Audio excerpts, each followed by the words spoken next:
Hello, in front of me I've got Lenovo TAB M8 and Samsung Smart TV. In this video I'll show you how to cast screen from smartphone to TV using YouTube app.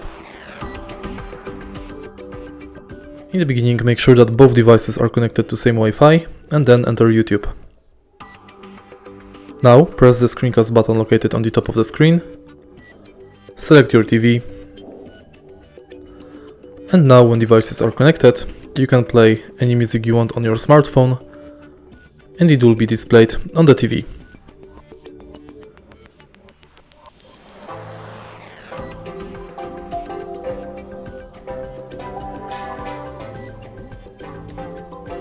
If you want to stop the connection, again press this button and select disconnect.